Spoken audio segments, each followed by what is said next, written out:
Basic से, जहाँ जहाँ सारे बच्चों को इश्यूज आए वहाँ आप बताते जाना।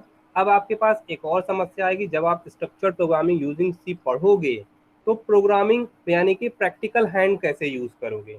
ठीक है, तो हम आज के लेक्चर में इंट्रोडक्शन की तरह से पढ़ाएंगे और दोनों ही चीज़ें बताएंगे कि आप पढ़ोगे कैसे थ्योरी जो मैं आपको बताता जा रहा हूँ लगातार, और प्रैक्टिकल कैसे करना है। क्योंकि बहुत सारे बच्चे ऑनलाइन होने की वजह से हो सकता है कि लैपटॉप डेस्कटॉप ना अवेलेबल हो, लेकिन ज़्यादातर मैक्सिमम बात से तीन में से कोई एक ऑप्शन होगा, यानी कि लैपटॉप होगा या फिर डेस्कटॉप होगा या फिर मोबाइल फ़ोन हमारे पास ज़रूर होता है। अगर बाई चांस नहीं होता है तो हमारे मदर या फादर का होता है, तो आधे एक घंटे के लिए आप ज़रूर ले लें, जिनसे आप हमसे जैसे कम्युनिकेट कर रहे हैं। तो अजम्पशन मान के चलेंगे हम कि ज़्यादातर के बाद इन तीनों में से कोई ना कोई एक डिवाइस है। अब आप में से कोई आप बच्चा बता दो, कोई ऐसा स्टूडेंट है जिसको पास इन तीनों में से कोई भी डिवाइस नहीं अवेलेबल है।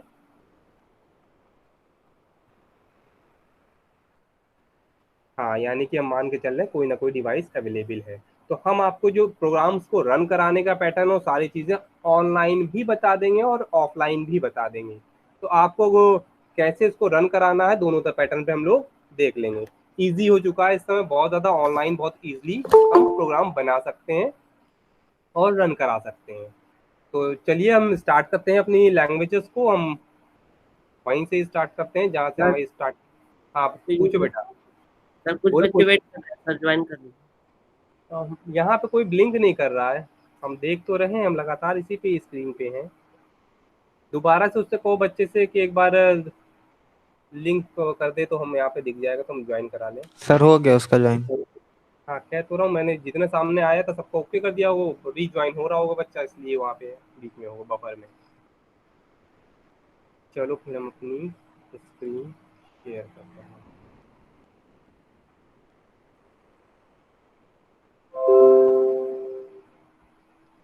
आप लोगों में से सीआर बच्चा कौन सा है? यस सर, मैं हूँ। अच्छा, इस लेक्चर के बाद जब आपके पास समय मिलता है लास्ट में, तो मुझे एक बार कॉल कर लेना। और मेरा जो व्हाट्सएप उसमें नंबर भी आ गया होगा, है ना, क्योंकि जब व्हाट्सएप में आता है डिटेलिंग में आ जाती है। तो मैं कुछ डिटेल और भी पूछ लूँगा, यानी कि लिस्ट अभी हमें थोड़ा सा अपडेट करानी है अपनी, तो मैं आपसे कम्युनिकेशन कर लूँगा। ठीक है, ओके ओके लेक्चर के बाद है जब आप फ्री हो जाना, यानी कि भी आपके कई सारे लेक्चर होंगे, चाहे इवनिंग में कर लेना, कोई इशू नहीं है उसका। Okay sir okay. हमारी स्क्रीन सबको शेयर हो रही है? Yes sir. Yes, sir। यहाँ पे आपको दिख रहा होगा बेसिक्स ऑफ सी। मैं थोड़ा सा और इसको लार्ज कर देता हूँ। जहाँ तक हम सी की बात करते हैं, तो हम सी एक लैंग्वेज की तरह से ट्रीट की जाती है, क्योंकि हम लोग ऑलरेडी बहुत सारी लैंग्वेजेस जानते हैं। जैसे अभी हमें कुछ बच्चों ने बताया सी प्लस प्लस वो जानते हैं, जावा जानते हैं। जहाँ तक कुछ बच्चे ऐसे होंगे इनमें से कोई भी लैंग्वेज ना जानते होंगे और सी भी पहली बार पढ़ रहे होंगे। तो हम एक और बेसिक लैंग्वेज की बात करते हैं जो हर बच्चा मैक्सिमम टाइम पे जानता है, और नेक्स्ट पेज करते हैं हम उसमें, जिसको हम बोलते हैं इंग्लिश लैंग्वेज। यहाँ पे अगर आप लोग देख रहे होगे तो सी वॉज ओरिजिनली डेवलप्ड बाय 1970। तो ये किस में लैंग्वेज में लिखी हुई है? इंग्लिश में लिखी हुई है। यानी कि कोई ना कोई एक लैंग्वेज होती है जिसकी हेल्प से हम पर्टिकुलर वर्किंग परफॉर्म कर रहे होते हैं या कम्युनिकेशन परफॉर्म कर रहे होते हैं। ठीक है, तो यहाँ पे हमारी सी लैंग्वेज आई है जो सिस्टम को एक्सप्लेन करती है कि आप क्या करना चाहते हो। ठीक है, आपके किस तरह के काम करना चाहते हो वो एक्सप्लेन करती है, किसको? हमारे इस मॉनिटर यानी कि सिस्टम को बताती है, ऑपरेटिंग सिस्टम को एक्सप्लेन करती है कि आप एग्जैक्टली करना क्या चाह रहे होते हो, है ना। अब करना चाहने से भी मतलब क्या होता है, एज ए डेवलपर की अगर हम बात करते हैं, एज ए प्रोग्रामर की अगर हम बात करते हैं, तो हम लोग क्या करते हैं कई बार अपने सारे प्रोग्राम्स को, सारी वर्किंग को स्पेसिफिक टास्क के परफॉर्म में यूज किया जा रहा होता है। जैसे कि आपसे कह दिया जाए कि दो नंबर को ऐड करना है। ठीक है, अब दो नंबर को ऐड करना है, तो अभी अगर हम आपसे बोल देंगे तो आप क्या करोगे? कैलकुलेटर उठाओगे और दो नंबर ले लिया, 5 और 6 को ले लिया, दोनों को ऐड कर दिया और परफॉर्म हो गया। फिर हम आपसे कह दें कि ये जो परफॉर्म हुआ है इसकी प्रोग्रामिंग कर दो ताकि हमें आगे आने वाले को आराम हो जाए, उसको सिर्फ नंबर एंटर करना हो और आउटपुट जनरेट हो जाए। तो अभी तो हमने 5 और 6 डाला था, आप फट से बोल दोगे कि जो भी आउटपुट आएगा तो उसका 11 आ जाएगा। अगर हमने ये कह दिया 7566 प्लस 7555 कितना हो गया आउटपुट में, तो आप सोच रहे होगे वो कैलकुलेट करने में टाइम लगेगा। इसलिए प्रोग्रामिंग लैंग्वेजेस आ गई हैं जो ये हेल्प कर देती हैं कि आपने जो भी बोला एक बार अपने कंटेंट टाइप किया, यानी कि रॉ मटेरियल टाइप किया, यानी कि डेटा टाइप कर दिया जो आपको ऐड करना था, और ऐड पे क्लिक कर दोगे और आउटपुट आपके सामने आ जाएगा, उसका जितना भी होगा एग्जैक्टली जितना आना चाहिए अप्रॉक्सीमेट मैक्सिमम टाइम पे। तो इस तरह की जो लैंग्वेजेस होती हैं उसमें से एक लैंग्वेज डेवलप होके आई है सी, और सी को काफ़ी अच्छा और एडवांस लैंग्वेजेस की तरह से ट्रीट किया जा रहा है। ठीक है, और आज के टाइम में भी सी को इग्नोर नहीं किया गया है, क्योंकि सी की लैंग्वेज अगर आप देख रहे हो तो हम लोगों के अभी भी कोर्सेज में अवेलेबल है। यानी कि बहुत सारी लैंग्वेजेस ऐसी भी आई जो आई और फिर वो चली गई, हम लोगों के कोर्सेज से हट चुकी हैं। लेकिन सी आज भी एक ऐसी लैंग्वेज है, स्ट्रॉन्ग लैंग्वेज है, जो अभी भी अवेलेबिलिटी में है और पढ़ाई जा रही है। और जहाँ तक हम समझ रहे हैं इतनी स्ट्रॉन्ग है कि वो अभी आगे भी पढ़ाई जाएगी। क्योंकि जैसे बच्चों ने कहा कि सी पढ़े हैं हम, सॉरी सी प्लस प्लस पढ़े हैं, जावा पढ़े हैं, तो आप कोई भी लैंग्वेजेस पढ़ लो, लेकिन अगर आपके बेसिक कॉन्सेप्ट क्लियर नहीं है तो आगे आने वाली लैंग्वेजेस में हमें ऑलवेज इश्यूज जनरेट हो रहे होंगे। तो इसके लिए सबसे इजी पैटर्न होता है हमारी एक बढ़िया लैंग्वेज सी को पढ़ना। सी के लिए यशवंत कनितकर की आप बुक प्रेफर कर सकते हो, या फिर आप दीपाली श्रीवास्तव की आज बुक्स आती हैं उनको भी आप प्रिफर कर सकते हो। दीपाली श्रीवास्तव की जो बुक्स हैं वो ज़्यादातर आपको प्रोग्रामिंग लैंग्वेजेस में हेल्प करने में काफ़ी सुटेबल आती है। बहुत सारे उन्होंने प्रोग्राम दे रखे हैं, कोडिंग दे रखी है, और उनको आप प्रैक्टिकली एक दो बार लगा लेने से हमें काफ़ी कुछ हेल्प होने लगता है। तो हम लोग ज़्यादातर इन दोनों बुकों को प्रेफर करा देते हैं। तो आपका नीड है आप कैसे करते हो, क्योंकि जो हमारे एंड से कोर्सेज हैं, जो हमारे एंड से नोट्स की बात की जाती है, वो हम आप लोगों को ऑलरेडी प्रोवाइड ही कर रहे हैं। तो चलिए हम अपनी सी लैंग्वेजेस को स्टार्ट करते हैं। हाँ, सी लैंग्वेज से स्टार्ट करने से पहले एक चीज़ और बता दो आप लोग, क्या किसी बच्चे को सी के स्टार्ट करने से पहले कुछ इंट्रोडक्शन या किसी और तरह की चीज़ें पूछनी है, क्वेश्चंस, फिर हम उस सी पे जाएं? किसी को अपनी कोई क्वेरी बेसिक टाइप की करनी हो तो बता दो। So C and C++ are known as the mother of coding language. Is it true? हाँ, you can say, because without C you cannot perform the specific task according to, मतलब क्या हो गया ना, जो सी की बात आप करते हो तो वो आपके कॉन्सेप्ट को स्ट्रॉन्ग कर दे रही है, इसलिए that's why it is called mother language. Okay, भाई sir. आप क्या कर रहे हो? हम लोग पढ़ रहे हैं। अब मैं वापस पीपीटी में जाता हूँ, यहाँ पे देखो बेसिक्स ऑफ सी लिखा हुआ है, this is the basics of C, है ना। अब हम अगर ये कह दें कि ABCD मत पढ़ो, जो हमें सबसे नर्सरी और प्राइमरी और केजी में पढ़ाई जाती है, उसके बाद हम डायरेक्टली बेसिक्स ऑफ सी कैसे पढ़ लेंगे? जबकि इस समय बहुत ज़्यादा स्ट्रॉन्ग लैंग्वेज, जैसे कि किसी बच्चे ने भी बोला था कि पाइथन आ गई है, जावा आ गई है ना। अब ये लैंग्वेजेस काफ़ी स्ट्रॉन्ग है, लेकिन इनको पढ़ने के लिए, इनको समझने के लिए भी तो हमें पहले बेसिक से ही जनरेट करना पड़ता है, तभी तो हम इन लैंग्वेज पे आएंगे। ठीक है, और जहाँ Right, तक sir. सी की बात, और जहाँ तक हम सी की बात करते हैं, सी लैंग्वेज से C plus plus plus Java, इन सब में फीचर्स ऑक्युपाई किए गए हैं, यूज किए जा रहे हैं, है ना। तो ये सी लैंग्वेज हमारी बाय डिफॉल्ट काफी स्ट्रॉन्ग हो जाती है।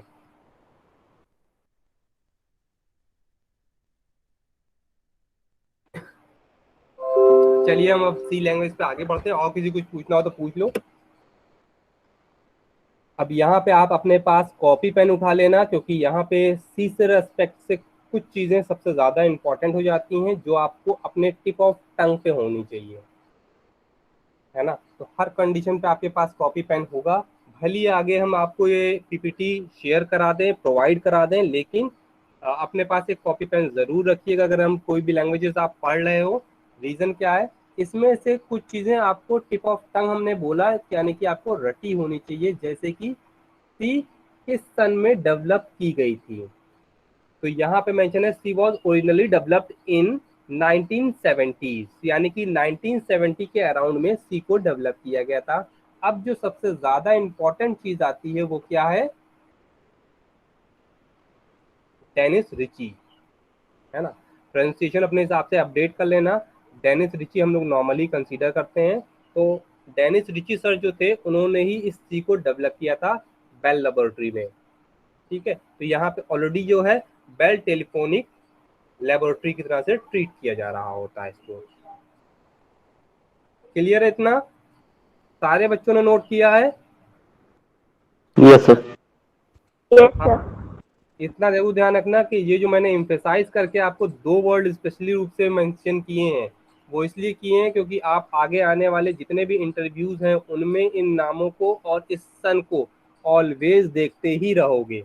और आज भी अगर आप देखोगे, पढ़ते चले जाओगे सी से ले और सी प्लस प्लस फिर जावा, ये सारी चीज़ें आपको पढ़ाई जा रही होंगी, और बाद में आपसे पूछा जाएगा कि सी किसने डेवलप की थी, तो हम लोग इनके नाम भूल जाते हैं। और अभी किसी बच्चे ने पूछा था हमसे कि मदर ऑफ लैंग्वेजेस कौन सी हैं, तो सी। जब मदर ऑफ लैंग्वेज सी है तो इनका नाम कैसे हट जाएगा? ऑलवेज इंटरव्यूज में पूछा जा सकता है। हाँ, ये जरूरी नहीं कि सबसे पूछा जाए, किसी ना किसी से जरूर पूछा जा सकता है, तो हमें रटा हुआ होना चाहिए। 1970s में सी आई थी और डेवलप किसने दी थी? डेनिस रिची ने। C is a high level general purpose structured programming language। अब high level journal purpose structure programming language, किसी बच्चे को ये समझ में आ रहा है क्या है? बता सकते हो? What do you understand by C is a high level और journal purpose structure programming language?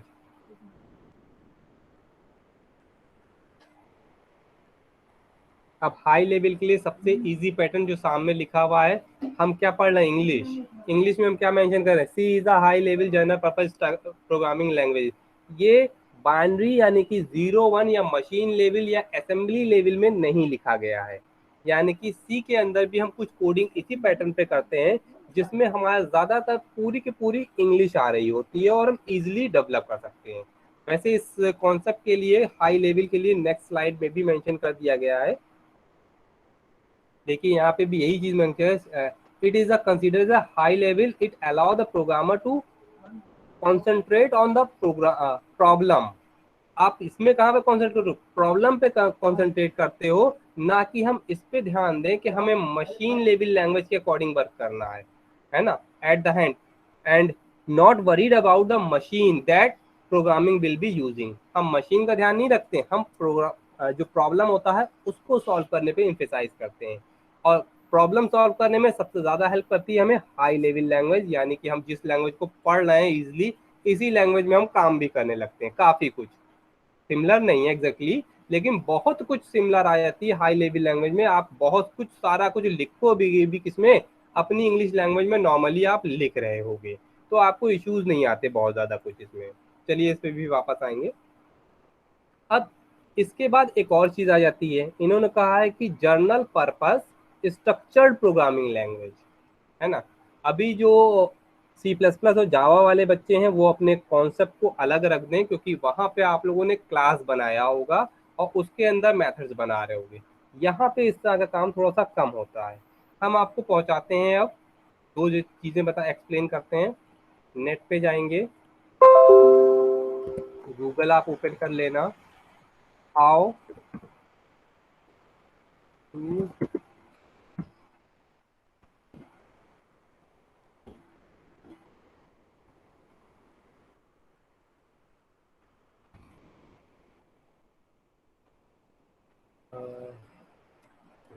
Programme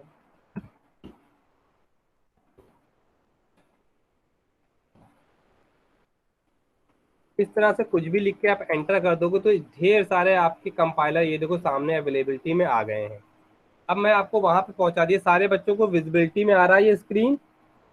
yes sir. है ना। तो मैंने आपको डायरेक्टली पहुंचा दिया कि अब आपको अपने सिस्टम पे भी सी का कंपाइलर इंस्टॉल करो चाहे ना करो, आप पे डिपेंडेंसी है, आपको नेट पे भी अवेलेबिलिटी में मिल रहा है। और यहाँ पे देखेंगे तो हमें डायरेक्टली इतना कोड करके मिला हुआ है, जिसमें हमें यहाँ पे जो भी आप कोड लिखते चले जाओगे, जैसे आपने यहाँ पे हेलो वर्ल्ड लिखा हुआ है, मैं अपना नाम लिख देता हूँ,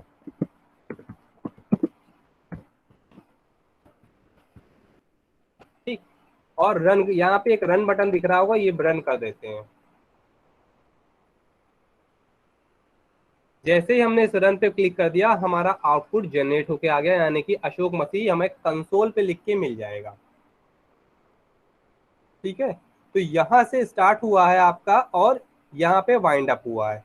अब इसमें अगर हमारी ऑब्जेक्ट ओरिएंटेड लैंग्वेजेस की बात करते, स्ट्रक्चर की बात ना करते, तो इसमें क्लास बनने लगता। सी के अंदर क्लास नहीं बनता है, डायरेक्टली इंट मेन या फिर वॉइड मेन का हम यूज कर लेते हैं। यहाँ से आप ये भी हटा सकते हो, डेटा टाइप होता है, sorry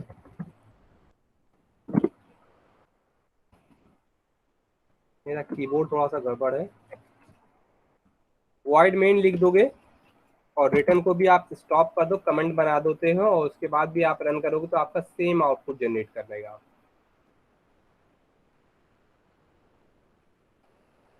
sir but return type, वो सर रिटर्न टाइप तो वॉइड है सर। हाँ, तभी तो मैंने यहाँ पे किया नहीं है, आउटपुट तो आए पहले। इनका कंपाइलर समझ तो पाए क्या किया है। ओके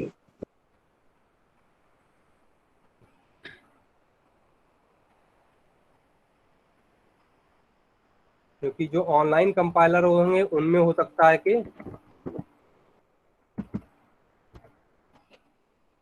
सर जब रिटर्न टाइप वॉइड है तो सर कुछ नहीं रिटर्न होगा ना। उसको भी बात करते हैं, भी बताते हैं। ये देखो आ गया, ठीक है, पहली बार में नहीं आया था, सेकंड टाइम में उनका डिस्प्ले हो रहा है।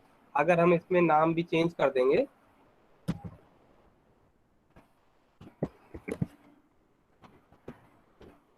इसको रन करा के देखते हैं, ये देखो आ गया। ठीक है, तो हो सकता है बफर में फंसा हुआ हो जिसकी वजह से इनका एक्सेप्ट नहीं कर रहा हो। तो आप दोनों में से कोई भी ऑप्शन यूज कर सकते हो, लेकिन हमें सारे ऑप्शन परफॉर्म यही करने हैं। ठीक है, अब कितना सही में आया? हाँ, कोई बच्चा कुछ क्वेश्चन पूछ रहा था, पूछो बेटा। सर वॉइड रिटर्न टाइप है तो सर कुछ रिटर्न नहीं करना चाहिए उस हिसाब से तो। हाँ, तो रिटर्न हमने कराया कहाँ? हमने तो आउटपुट जनरेट कराया प्रिंटफ ने, ये आउटपुट हमारे कंसोल पे डिस्प्ले करा दिया है बस। अच्छा हाँ हाँ सर समझ गया समझ गया। नहीं नहीं, मैं भी समझ गया कि आपका इश्यूज क्या है, क्योंकि नहीं तो आपने थोड़ा कंफ्यूज हो गए थे वो सर। ना ना, इसीलिए हम समझ गए थे। तो हम उसको भी आगे हाँ जाके हम इस रिटर्न को भी काफी कुछ डिस्कस करेंगे। अभी यस डिस्कस सर यस करेंगे सर। तो हमारा इंट्रोडक्शन वाला पार्ट जो है ना, वो थोड़ा गड़बड़ाएगा, क्योंकि रिटर्न ये काफी कुछ नीडफुल है। हम आगे जाके इसको डिस्कस करेंगे, क्योंकि अभी मैंने आपको इसको भी डिस्कस नहीं किया, ये लाइन क्या आती है, ये वॉइड मेन का पर्पस पूरा क्या होता है, मैंने डिस्कस नहीं किया। मैंने आपको एक लुक दिखाया आप कैसे रन करा सकते हो। तो अभी क्योंकि आगे की भी जो कोडिंग होगी वो थोड़ा थोड़ा मैं रन करा के यहाँ पे दिखाता जाऊंगा। हाँ, एक चीज और थी, ऑनलाइन होने की वजह से थोड़ा हो सकता है स्लो, जैसे अभी यहाँ पे बफर में फंसा तो मैंने दोबारा से रिफ्रेश कर लिया। तो ये चीजें आपके सामने भी आ सकती हैं, तो उनको थोड़ा सा मैनेज करते हुए हम मूव करेंगे। ठीक है, हम यस वापस सर। आते हैं अपने कंटेंट पे, क्योंकि अभी तो स्टार्ट हुई तो अभी आपके क्वेश्चन जनरेट होंगे, तो पहले हम देखते जाएं। इतना क्लियर हो गया होगा। स्ट्रक्चर यानी कि सीक्वेंस वाइज वर्किंग करते चले जाना, one by one one by one. एक बार स्ट्रक्चर को मैं और क्लियर कर दूं, हो सकता है अगर डाउटफुल में हो। स्ट्रक्चर का मतलब हुआ, आपने पहले लाइब्रेरीज ऐड कर ली, फिर इसके बाद आपने मेन ऐड कर दिया जैसा कि प्रोटोकॉल का आता है। इसके बाद आपने उठाया directly n number of statements mention करते चले गए आप, चाहे वो वेरिएबल के साथ हो, चाहे आप इस तरह से हम प्रिंट कराते चले जा रहे हैं, लगातार आप डायरेक्टली प्रिंट कराते चले जा रहे हो, तो एज इट इज वो प्रिंट कर रहा है। देख रहे होगे आप, जैसा मैंने लिखते चले गए हैं। अब यहाँ पे कोई भी ब्लॉक्स बहुत ज्यादा नहीं बनाए गए हैं इंस्टेड ऑफ मेन। अगर हम मेन को छोड़ देते हैं, instead of main maximum time पे ब्लॉक्स नहीं बनाए जा रहे हैं, और हम एक सीक्वेंस में सारा काम कर रहे हैं।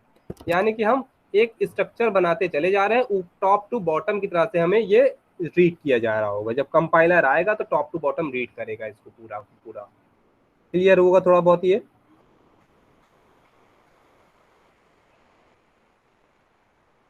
हाँ, C consist of term that are very closely same to the, हाँ अब जितने बच्चों ने एल्जेब्रिक एक्सप्रेशन लगाए थे उसी तरह से हम उन्हीं एक्सप्रेशन के फॉर्मेट में थोड़ा बहुत स्लाइटली डिफरेंस कर देते हैं और हम पूरे का पूरा उसी एक्सप्रेशन को उठा के इनमें रख देते हैं और हमारा आउटपुट भी जनरेट होने लगता है। ज्यादातर इसमें हमारे पास इंग्लिश के वर्ड्स ही यूज किए जा रहे होते हैं, जैसे कि आप इफ देख रहे हो, एल्स देख रहे हो, डू, वाइल, इस तरह की मैक्सिमम इंग्लिश के वर्ड्स हैं जिसकी वजह से हम इसको हाई लेवल लैंग्वेज ही बोलते हैं। तो इस तरह से हमारा इजिली वर्किंग परफॉर्म हो जाती है। अब यहाँ पे अगर हमने कहा एल्जेब्रिक एक्सप्रेशन तो हम बहुत शॉर्ट पे देख लेते हैं। एल्जेब्रिक एक्सप्रेशन के लिए हिंट,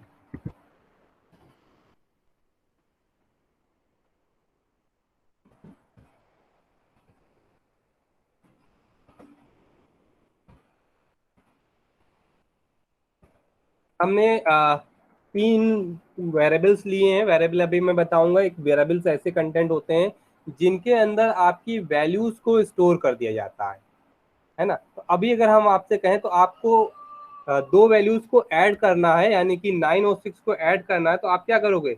9 + 6, यही तो करेंगे हम लोग। अब इसी काम को बस हम लोगों ने इसमें कन्वर्ट क्या कर दिया है, सेम काम हो रहा है और इसको हम कन्वर्ट किस में कर रहे हैं? a + b के फॉर्मेट में। सेम काम है, कुछ डिफरेंस है। a के अंदर 9 स्टोर कर दिया है और b के अंदर 6 स्टोर कर दिया है। तो हम चाहे ऐसे लिखें और चाहे इस पैटर्न में लिखें, हमारे पास इक्विवेलेंट वर्किंग आ गई। a के अंदर अगर हमारे पास 9 और b के अंदर 6 है तो हम दोनों में कोई डिफरेंस नहीं है। इतना समझ में आ रहा है? Yes sir. ठीक है। अब इसके केस में हमें इसको किसी तीसरे वेरिएबल में अगर हम स्टोर कर लें इसका रिटर्न आउटपुट, तो हमें वो भी मिल जाएगा। तो हमने क्या किया, सी में हमने इन दोनों के आउटपुट को स्टोर कर लिया। ठीक, और इसको हम प्रिंट करा सकते हैं।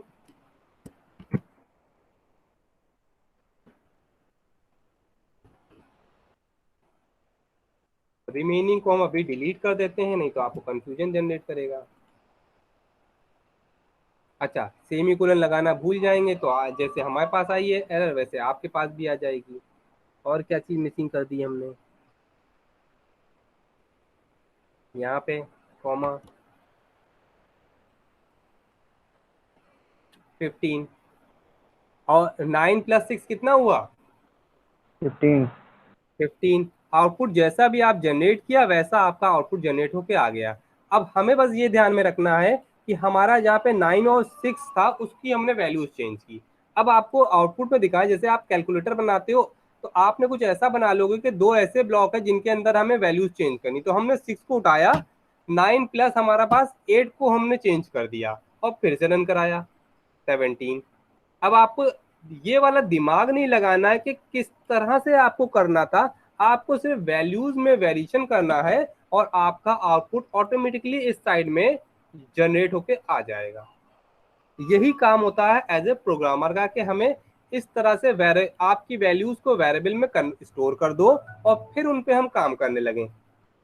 तो जितने बच्चे फर्स्ट टाइम में आप ये सब देख रहे होगे आपके लिए बहुत कुछ नया लग रहा होगा, लेकिन हमें बस अपना एल्जेब्रिक एक्सप्रेशन को जो हमने आपको दिखाया 6 + 9 था उसको वेरिएबल में स्टोर किया और वेरिएबल में स्टोर करके वर्किंग परफॉर्म कर दी, हमारा आउटपुट भी इजीली जनरेट। हाँ बेटा पूछो। सर ये अशोक के बाद मॉड्यूलस डी क्यों लिखा हुआ है? Yes sir. नहीं नहीं, मैं पूरा एग्जैक्टली बताऊंगा। ये अभी तक आपके, क्योंकि जो मैं यही वहां लाइन पे हूँ, आपको सिर्फ एक्सप्लेन क्या कर रहा हूँ, एल्जेब्रिक एक्सप्रेशन यानी कि इतना पार्ट है ना। ये सारा काम अभी आगे आएगा, ये पूरा प्रोग्राम को मैं एक्सप्लेन करूंगा। अभी अगर इन सारे पार्ट्स पे आएंगे तो आप थोड़ा कंफ्यूज हो जाओगे। ठीक है, अभी आपको जितना ध्यान है, हमने जैसे कि एल्जेब्रिक बोला 9 + 6, ये आपको एल्जेब्रिक इजीली लग रहा होगा, समझ में आया होगा। इसी को हमने 9 को जो था वो ए में और बी में कन्वर्ट कर दिया तो हमारा इजीली वर्किंग। ये 2 लाइनें क्या समझ में आई हैं? यस इन्हीं की सर। बेस पे आउटपुट भी आ रहा है। जो सी में स्टोर हो, अब आप इस पे ना एम्फेसाइज करके आप ये देखो जो हमने सी में स्टोर किया था वही सी की हमने वैल्यूज को डिस्प्ले कर दिया है, वो आउटपुट बार बार चेंज हो रहा है। सर इतना ऊपर ए में 99 स्टोर हो रहा है। हाँ तो अब यहाँ तो मैंने पहले वाला दिखाया था ना, इसको बदल देते हैं, अब 9 हो गया और इसको वापस बदल देते हैं तो 6 हो गया, जो स्टार्टिंग की थी जहाँ से हम लोगों ने। इक्वल है, अब सही है। Yes sir. रन करा के देखेंगे तो हमारा आउटपुट हमारा इसके अकॉर्डिंग आएगा।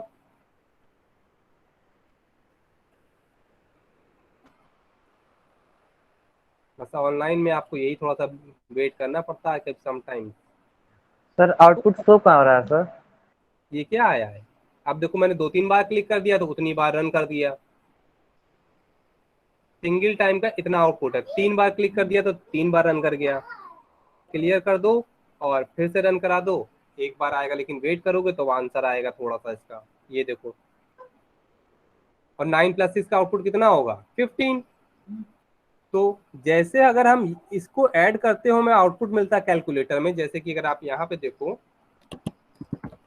कैल्सियम अपना ओपन करते हैं, ठीक है, 9+6। अब इसके बाद हम क्या इक्वल साइन तो लगाएंगे केवल, और 15 हमारा आउटपुट जनरेट किया इसने। सेम इसी तरह से यही कोडिंग की गई है बैकग्राउंड में कि 9 और 6 को ऐड करने की। अब हमें सिर्फ यहाँ पे नंबर अटैच करने होते हैं और उसके बाद उसका आउटपुट हम जनरेट करा लेते हैं। यही कोडिंग आपको करनी है एज ए डेवलपर के फॉर्मेट में, कि आपका एल्जेब्रिक एक्सप्रेशन को बस कन्वर्ट कर दें हम वेरिएबल्स के फॉर्मेट में। जैसे कि 9 को हमने ए में स्टोर कर दिया था और 6 को हमने बी में स्टोर करके फिर हमने वेरिएबल के फॉर्मेट में जनरेट किया, और सी के में जो भी आउट इन आया, जो भी वैल्यू सी में आई उसको डिस्प्ले कराया। तो वो क्या थी 15। माइनस करके देखते हैं, अगर आप इसको माइनस कर दोगे तो आउटपुट माइनस के बेस पे रन कर रहा होगा 3। नॉर्मल उसी तरह से जैसा कि आपका एल्जेब्रिक एक्सप्रेशन होते हैं उसी तरह से आप सारा वर्क कर सकते हो। इतना क्लियर हुआ? Yes sir. अब यस जैसे सर। आपकी क्वेरीज होगी सर प्रिंटफ क्या होता है, परसेंटाइल डी क्या है, यहाँ पे आपने कॉमा जैसे लगा रहे थे तो ये कॉमे क्या है। मैं एक एक चीज 1 बाय 1 बताऊंगा। अभी ये हेडर फाइल्स बहुत सारी चीजें, मेन फंक्शन कुछ नहीं बताया है, ये इंट क्या है ये नहीं बताया है मैंने, ये सेमीकोलन क्या है ये नहीं बताया। इस तरह से सारी चीजें बताऊंगा। अभी जो मैं बोल रहा हूँ अगर आपको वो चीजें समझ में आ रही होंगी तो सीक्वेंस वाइज हम चल रहे हैं, स्टार्टिंग में सी होती क्या है इनको ध्यान में रखते बता रहे हैं, ठीक है। तो मैं प्रैक्टिकल भी साथ में थोड़ा थोड़ा दिखा रहा हूँ। आगे जब अपने आप प्रैक्टिकल देखते जाओगे तो खुद करोगे तो आपको काफी इजी रहेगा। चलिए इसी के आगे कंटिन्यू करते हैं, जहां ना समझ में आए दोबारा से पूछ लेना। वैसे हाँ, C contain the additional features that allow it to be use at lower level. अब चलो ये भी मैं भी एक्सप्लेन करता हूँ। Action as bridging between machine level language and high level language. अब इसमें क्या होता है, जितना भी आपने वर्किंग लिखी है कि यहाँ पे आप देख रहे हो आपको कुछ भी ऐसा नहीं लग रहा होगा। इंक्लूड क्या इंग्लिश का वर्ड है, वाइड में इंग्लिश के वर्ड है, लेकिन इसको इंटरनल ट्रांसलेट करके ये मशीन लेवल लैंग्वेज में कन्वर्ट करके जो हमारा ऑपरेटिंग सिस्टम है उसको एक्सप्लेन करता है। तो वही यहाँ पे चीजें बताई हैं कि इजिली इस पे वर्किंग कर लेता है और किसी तरह की कोई इश्यूज नहीं आता। C to be used for system programming as well as application programming। Application programming, अब फिलहाल यहाँ तो उन्होंने इस तरह का वर्ड लिख दिया है कि सिस्टम प्रोग्रामिंग और एप्लीकेशन प्रोग्रामिंग की बात की गई है। सी को हम ज़्यादातर कंपाइलर, सिस्टम प्रोग्रामिंग यानी कि कंपाइलर डिज़ाइन करना, इंटरप्रेटर डिज़ाइन करना, अपने सिस्टम से रिलेटेड सारे प्रोग्राम बनाने के लिए यूज़ करते हैं। बहुत इसकी लैंग्वेजेस की में अगर हम कहें एप्लीकेशन प्रोग्रामिंग, तो आज के टाइम में जब ये बनी थी उसके उस समय तो एप्लीकेशन में प्रोग्रामिंग हो रही थी, लेकिन आज के टाइम में एप्लीकेशन प्रोग्रामिंग इससे नहीं ही बनाई जा रही है, क्योंकि ये थोड़ी ओल्ड लैंग्वेजेस आज के टाइम के अकॉर्डिंग हो गई है, लेकिन इसके फीचर्स इतने स्ट्रॉन्ग हैं कि ये सिस्टम की प्रोग्रामिंग के लिए काफ़ी अच्छी मानी जा रही है अभी भी, है ना। तो यहाँ पे सिस्टम प्रोग्रामिंग यानी कि कंपाइलर डिज़ाइन करना जो हमें विजिबिलिटी में नहीं आ रही है, ऑटोमेटिकली वर्क हो रही है, अब एप्लीकेशन प्रोग्रामिंग की बात करते हैं तो हम यहाँ पे वापस जाते हैं। ये जो आपको वेबसाइट बनी हुई दिख रही है पूरी, ये एक एप्लीकेशन है ना। ये जो पूरी वेबसाइट है ये पूरी एप्लीकेशन है। इस तरह की प्रोग्रामिंग के लिए इस लैंग्वेज को अवॉइड किया जा रहा है। समझ में आया? Yes sir. High level language को अभी हम लोग डिस्कस कर ही चुके हैं। सर वो थर्ड वाला पॉइंट एक बार समझा दीजिए। This one, yes sir, yes sir. C contains certain additional features that allow it to be used at a lower level. अब इन्होंने क्या कहा है, अब हम थोड़ा सा समझेंगे, क्योंकि सी हमारी एकदम स्टार्टिंग में आई थी जब हमारी लोअर लेवल लैंग्वेजेस बन रही थी, ठीक है। उस समय आने की वजह से सी के अंदर वो फीचर्स भी थोड़े बहुत अवेलेबिलिटी में हैं, जैसे कि बिट वाइज ऑपरेटर्स आप देखते हो, नाम सुना होगा शायद किसी बच्चे ने, हाँ या ना? No sir. चलो छोड़ो। कुछ ऐसे फीचर्स इसमें अवेलेबिलिटी में आते हैं जो लोअर लेवल लैंग्वेज को डायरेक्टली सपोर्ट कर लेते हैं, और हाई लेवल में क्योंकि हम ऑलरेडी सारा काम इंग्लिश लैंग्वेजेस से कर रहे हैं इसलिए हाई लेवल लैंग्वेज में सपोर्ट हो रही है। तो हो क्या रहा है, ये एक ब्रिज का काम करता है हाई लेवल लैंग्वेज और लोअर लेवल लैंग्वेज में। ये आप काम किस में करते हो, अगर यहाँ पे हम देखें तो हमने ज्यादातर कोडिंग किसमें की है, अपनी ऐसी लैंग्वेज जिसमें हम इजी प्रिंटफ है, तो हमें पता है कि प्रिंटफ प्रिंट कराने के लिए, और एफ एक कीवर्ड अटैच कर दिया गया, प्रिंट यानी कि प्रिंट देना, एफ एक कीवर्ड और है, तो प्रिंटफ एक कीवर्ड इन्होंने बना दिया है। अब ये सारा काम हमने ज्यादातर इंग्लिश लैंग्वेज में लिखा है। अब इसको इजिली हमें कुछ नहीं करना, इनके जो कंपाइलर आते हैं वो इसको इजिली ट्रांसलेट कर देंगे, ये जो हमारी मशीन लेवल लैंग्वेज है यानी कि assembly language.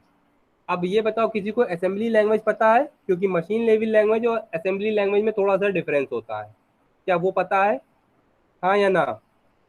No sir.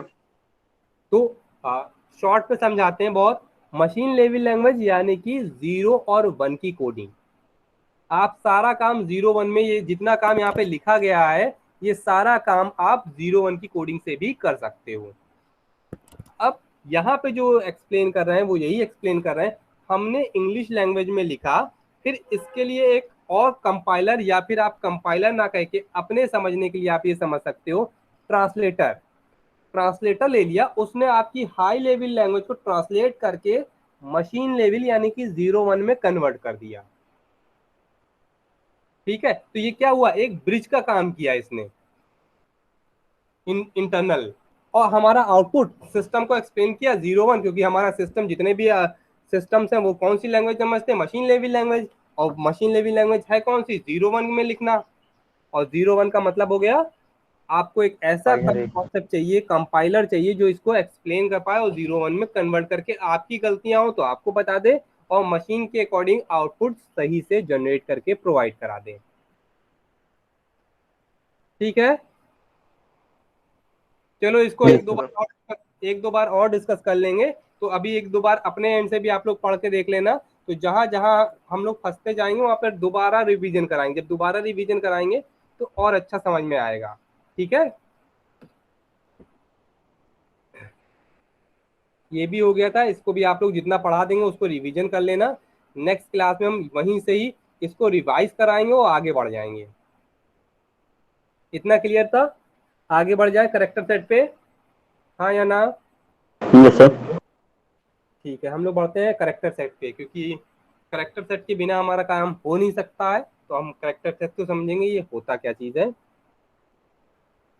C language consist of some character sets. अब करेक्टर सेट्स में कंसीडर क्या क्या चीजें होती हैं ये भी समझना है, इतनी चीजें मैंने हाईलाइट की हैं। करेक्टर सेट्स यानी कि करेक्टर तो हमारे हो ही गए, नंबर्स हो गए और स्पेशल सिंबल्स। यहाँ पे भी आप देखोगे तो करेक्टर सेट में अल्फाबेट्स आ जाएंगे, न्यूमेरिक्स आ जाएंगे और स्पेशल सिंबल्स आ जाएंगे। स्पेशल सिंबल में और भी ढेर सारे सिंबल्स अवेलेबल हैं जिनकी हेल्प से हम प्रोग्रामिंग कर रहे होते हैं। अब करेक्टर में अल्फाबेट्स की अगर हम बात करते हैं तो सारे बच्चों को ये पता होगा A to Z कुछ कॉन्सेप्ट होता है, यानी कि हम लोगों ने अगर कोई भी इंग्लिश पढ़ी है तो बिना A to Z के हो नहीं सकता, इन्हीं के कॉम्बिनेशन से हमारे पास कैरेक्टर सेट्स बनते हैं। ठीक, इसी में दूसरा अगर सेट बनाओगे तो आप न्यूमेरिक आ जाता है, यानी कि 0 1 2 3 4 5 6 7 8 9 9 तक के डिजिट्स हमारे होते हैं, जिनकी हेल्प से हम सारा न्यूमेरिक वर्किंग परफॉर्म कर सकते हैं। और सिंबल बहुत सारे होते हैं, सिंबल यहाँ पे जितने दिए गए हैं इसके बाद भी होते हैं, जिनमें से अभी हम लोगों ने कितने सिंबल देख लिए हैं, शायद याद हो तो ये वाला कर्ली ब्रैकेट अभी हमने देखा था, छोटा सा ये वाला सेमी कोलन देखा था जिसकी अभी एरर आई थी हमारे पास।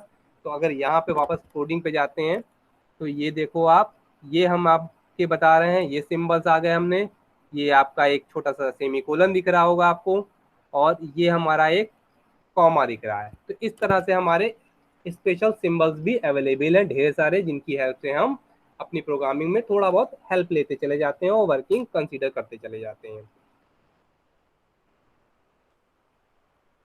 क्लियर है इतना?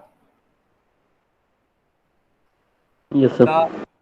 The word perform from the character, अब जो करेक्टर सेट होंगे इन्हीं से तो हमारा वर्ड बनेगा, तो वही कह रहे हैं word perform character set are building blocks of C. बिना करेक्टर सेट के हम वर्ड नहीं बना सकते, तो ये हमें ध्यान में रखना पड़ेगा, सारा काम हमारा इन करेक्टर सेट से ही हो रहा है। अब सबसे इंपॉर्टेंट चीज जिसको मैं कलर करने वाला हूं, टोकन्स। अब ये जो वर्ड बना है अभी हमें करेक्टर सेट की हेल्प से, इसी को हम क्या बोलेंगे, टोकन्स बोल दिए जाते हैं। और ये टोकन्स आपका वाइवा का क्वेश्चन बनता है, व्हाट इज टोकन। तो आप अगर इसको नोट कर रहे हो तो आप इस वाली लाइन को अपने पास जरूर नोट कर लो, क्योंकि व्हाट इज टोकन आपसे कई बार पूछा जाएगा, what do you understand by token, what is token, how you can explain your tokens and how many types of tokens available in C languages. इस तरह से एन नंबर ऑफ क्वेश्चन इस token पे जनरेट होते हैं। तो हमारा यहाँ से लेके हाईलाइट कर लो इतनी, और इसको अगर आपको कोई और बढ़िया सी लैंग्वेजेस देनी है तो आप ऐसे कलर करके प्रोवाइड कर सकते हो। हम सेव कर देंगे क्योंकि बाद में आपको इसी स्लाइड को हम शेयर कर लें तो आपको इजी समझ में Excuse आएगा। me, sir. हाँ बेटा पूछो। So definition of token in Java language and definition of token in C language are two different. क्या है उसमें? So I am asking. नहीं नहीं, देखो tokens always tokens, tokens always tokens, चाहे वो जावा हो, चाहे सी प्लस प्लस हो, चाहे कहीं पे भी हो, है ना। तो इसमें टोकन्स की जो बेसिक डिफिनेशन, अगर यहाँ पे आप देखो तो word form from the character set. अब इसको आप ध्यान से देखो तो आप क्या कर रहे हो, जावा में क्या ये काम नहीं करते हो, वर्ड किससे Yes, बनाते हैं, करेक्टर सेट से। करेक्टर सेट है क्या, what is character set? Character set consist of alphabets, numeric and special symbols, इनके कॉम्बिनेशन से हम करेक्टर सेट बनाते हैं, और इन्हीं को हम क्या बोलते हैं फिर, टोकन्स। स्पेशली रूप से हमारे पास कौन से करेक्टर सेट्स आएंगे, किससे आएगा, अल्फाबेट से आएंगे और न्यूमेरिक से बनेंगे। जैसे यहाँ पे अगर नीचे नेक्स्ट वाले में आप पार्ट जाओगे तो ऑलवेज करेक्टर सेट और टोकन्स सब में सेम होंगे, क्योंकि स्टार्टिंग में अगर आपने जावा में टोकन्स पढ़े होंगे, अब आई डोंट नो आपने जावा में कौन कौन से टोकन्स पढ़े हैं, ऑलवेज ये याद रखना, यहाँ पे जो 5 आपको टोकन्स के नाम दिख रहे हैं, यही टोकन्स सारी लैंग्वेजेस में अवेलेबल है, और यही टोकन्स ही होते हैं जो हर लैंग्वेज से सपोर्ट करती है, क्योंकि आइडेंटिफायर्स हर लैंग्वेज में होता ही होता है, कीवर्ड्स हर लैंग्वेज के होते ही होते हैं, कांस्टेंट होते हैं, ऑपरेटर्स होते हैं, पंक्चुएशन सिंबल्स होते हैं। तो हर so एक लैंग्वेज, हाँ हाँ पूछो पूछो। so can we say that tokens are the smallest element of a program which are identified by a compiler, and token include identifier, keywords, literal, operator, and separator. You can say, So will it be enough that if we say that token are the smallest element of a program which are identified by a compiler? हाँ okay, you are right, क्योंकि smallest element क्या हो गया, word हमारा smallest element को consider किया जाएगा। आगे मूव करें, कुछ पूछना है और, एनीवन एल्स? नेक्स्ट मूव करें ना। Yes, sir. यहाँ पे आप कॉपी पेन है तो राइट डाउन कर लो टाइप्स ऑफ टोकन्स में identifiers, keywords, constants, operators, punctuation symbols. Identifiers की बात कर लेते हैं अब हम।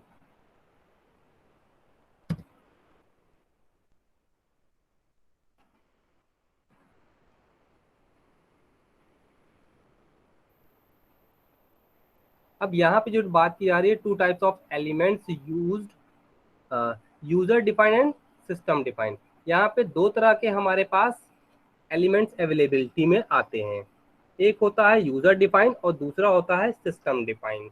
अब यूजर डिफाइंड और सिस्टम डिफाइंड से मतलब क्या हो गया, एक जो ढेर सारे कीवर्ड सिस्टम ने बना के हमें प्रोवाइड किए हैं, यानी कि पहले से जो ये लैंग्वेजेस बनी है, जैसे कि अब हम इस कोडिंग पार्ट में गए तो ये वॉइड क्या है, पहले से बना बनाया कीवर्ड। ये प्रिंटफ क्या है, पहले से बना बनाया कीवर्ड। लेकिन हम इस तरह के भी काम कर सकते हैं, जो हमने ये 9 स्टोर कर दिया ए के अंदर, एक ये काम हुआ स्टोरेज कर दिया, और एक ये हमारा ये काम हुआ जो कीवर्ड है। तो दोनों तरह के हमारे एलिमेंट्स कंसीडर किए जा सकते हैं आइडेंटिफायर के फॉर्मेट में। अब ये क्या होता है, इसको मैं हाईलाइट कर रहा हूं। Identifier is nothing but the name given to these elements. अब हमने क्या किया, ये जो ए डिफाइन किया था, ये ए क्या हुआ, this is a identifier which store the value of 9, यानी कि ए के अंदर हमारी 9 की वैल्यू स्टोर है। अब हम 9 को कैसे यूज करेंगे, एज ए की तरह से ट्रीट करा रहे होंगे। ठीक है, अब यहाँ पे देख लो, जो वर्ड्स यहाँ पे यूज किए गए हैं ये आपके ऑलरेडी आइडेंटिफायर्स की तरह से ट्रीट किए जाते हैं, यानी कि वेरिएबल्स हो गए, फंक्शंस हो गए, लेबल्स हो गए, ये सारे हमारे एज ए आइडेंटिफायर्स हैं। अब इसमें से दो चीजें यहाँ पे दिख रही हैं, जिनको मैं दो चीजों को आपको आइडेंटिफाई करा दूं। एक तो वो जिनको हम वेरिएबल्स बोलते हैं, जैसे कि ये जो किसी ना किसी वैल्यू को स्टोर करके रखते हैं, और next is function. Function always कुछ इस तरह का ही लिखा हुआ मिलेगा, कुछ मतलब कंटेंट लिखने के बाद इस तरह के प्लेन ब्रेसेस लगा दिए जाते हैं। तो दीज आर फंक्शंस। जब भी आपको कहीं ऐसा लिखा हुआ मिले, it means this is a function, nothing else.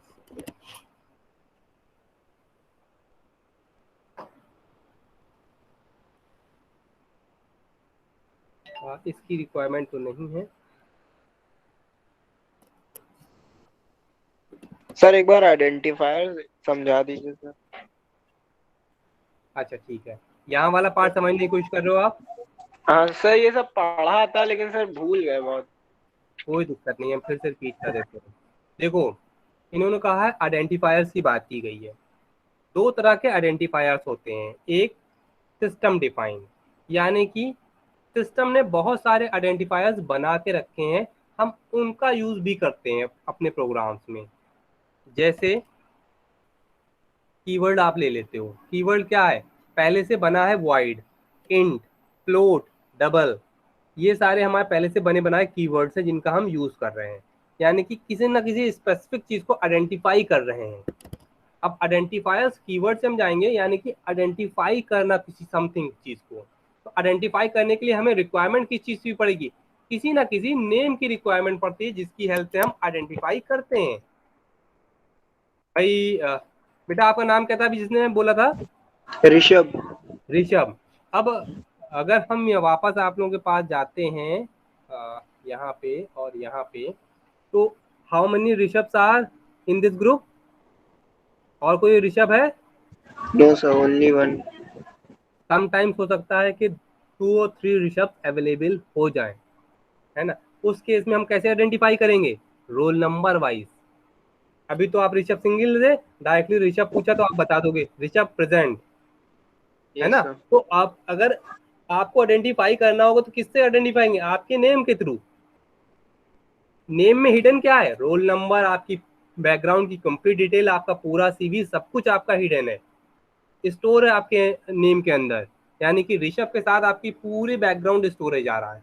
तो यहाँ पे क्या हो रहा है, आइडेंटिफायर एज ए नेम की तरह से ट्रीट कराया जाता है, और ये नेम यूजर डिफाइंड और सिस्टम डिफाइंड दोनों हो सकते हैं। जैसे यहाँ पे देखा आपने, ये हमने कीवर्ड की तरह से भी ट्रीट कर सकते हैं, और ए एज ए आइडेंटिफायर की यूज हुआ जिसने 9 को स्टोर किया। अब हम 9 ना यूज करके ए को यूज किया था फर्दर आगे की, अगर आप इसमें देखो तो हमने 9 ना यूज करके ए को यूज किया था, तो ए ने किसको रिप्रेजेंट किया? 9 को। तो हमारा आइडेंटिफायर क्या हुआ? A, which store the value of 9। तो सेम इसी तरह से ए हमारा एज ए आइडेंटिफायर ट्रीट किया जा रहा है यहाँ पे। सर सिस्टम डिफाइंड, अरे इतनी देर से तो यही बताया ना, सिस्टम डिफाइंड। सर वो जो ए और बी और सी था सर, वो तो यूजर डिफाइंड था सर। था ये इंट क्या है? System defined. प्रिंटफ क्या है? ये हमने थोड़ी बनाया, ये पहले से बने बनाए हमें मिले हैं, यस सर, यस सर। है ना। जो चीज पहले से बने बनाए हमें अवेलेबिलिटी में मिले हैं वो हो गए सिस्टम डिफाइन। सिस्टम ने डिफाइन कर रखा है पहले से। समझ में आया कि नहीं? यस दे एबीसीडी, मैं समझ गया। एबीसीडी पढ़ी है कि नहीं पढ़ी है? Yes sir, obviously. चलो एबीसीडी पढ़ी है। ए किसने बनाया? यानी कि हाँ, ये पहले से बना बनाया हमें मिला है, लेकिन इनके combination A B C D के जेड तक के कॉम्बिनेशन से हम अपने वर्ड बना लेते हैं, है ना। तो यही ये कह रहे हैं, इनके अगर कॉम्बिनेशन से, इनकी हेल्प से हम काम करते हैं तो फिर हमारे यूजर डिफाइन हुए, और जो बना बनाया हमें मिला है जिनका हम डायरेक्टली यूज कर रहे हैं वो है system define. Got it? Yes sir. चलो ठीक है। अब यहाँ पे और चीजें इन्होंने, identifier consist of letters, digits, कोई भी ऑर्डर हो सकता है, any order except the character, first character में होना। हाँ, एक चीज ये जरूर ध्यान में रखना, इसको मैं हाईलाइट कर देता हूँ। The first character must be letter. आपका लेटर और डिजिट के कॉम्बिनेशन हो सकते हैं, लेकिन सबसे पहला स्टार्टिंग क्या है? लेटर से ही आप स्टार्ट करोगे। अभी वापस जाते हैं, अगर हम इसमें मॉडिफाई करते हैं, यानी कि आप ये भी ले सकते हो आइडेंटिफायर 3A, और इसको हम यूज करते हैं। ये देखो ढेर सारी एरर आ गई, है ना। लेकिन अगर हम इसको हटा के यहाँ से वापस आते हैं अपनी कोडिंग पार्ट में, और 3 को हटा के हम 3 को साइड में स्टोर कर लेते हैं, और फिर इस 3 का यूज यहाँ पे करते हैं, रन कराते हैं वापस प्रोग्राम।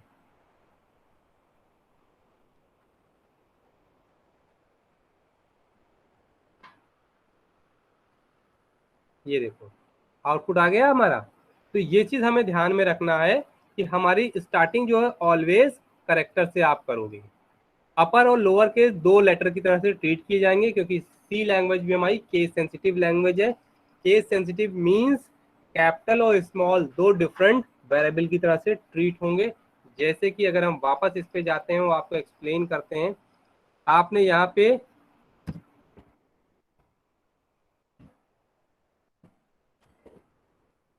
ये काम अगर हमने किया है तो ये तो एक्सेप्टेबल है, लेकिन ए पूछेगा आपने डिफाइन ही नहीं किया है, इसके लिए एरर आएगी। वो कहेगा ये देखो डिफाइन नहीं किया, ये देखो अंडर क्लियर, लेकिन इन्होंने अनडिफाइंड ज्यादातर सिंबल आएगा ए, क्योंकि ये 2 वेरिएबल की तरह से ट्रीट करेंगे, सिंगल एक वेरिएबल नहीं ट्रीट होगा। जैसे ही आप इक्वल कन्वर्ट कर दोगे, आउटपुट हमारा जनरेट कर जाएगा। क्लियर है? समझ में आया? Yes sir. दूसरा लिटरल कौन हो गया हमारे पास? कीवर्ड्स। ढेर सारे कीवर्ड्स यहाँ पे अवेलेबल है। जो आपको याद करने वाला है वो क्या है? How many keywords available in C languages, यानी कि 32 keywords. 32 keywords as a literal की तरह से यूज किए जाते हैं जो हमारी सी लैंग्वेजेस में हैं।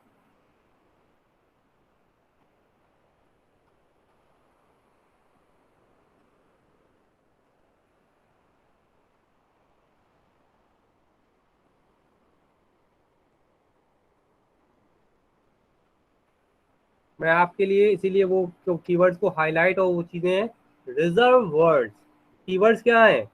Keywords are reserve word for the languages. ये एक रिजर्व वर्ड है। रिजर्व वर्ड का मतलब भी समझ लेते हैं क्या होता है। अगर हमने इसी प्रोग्रामिंग लैंग्वेजेस में अब यहाँ पे void है, क्या हम वेरिएबल void की अकॉर्डिंग यूज कर लें? एक्सेप्टेड होगा? जैसे ही रन करा दोगे एरर आ जाएगी, क्योंकि ये है रिजर्व वर्ड और इनका हम यूज नहीं कर सकते। अगर हमें इनका यूज करना है तो इनके साथ हमें कोई ना कोई कॉम्बिनेशन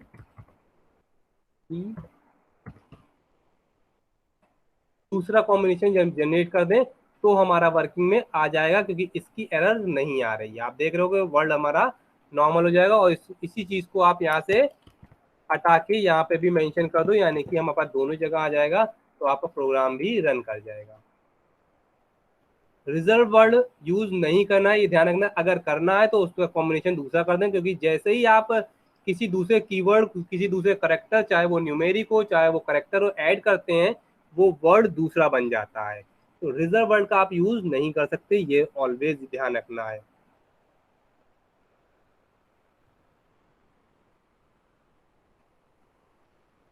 नेक्स्ट कर दें इसको, क्लियर है? Yes sir.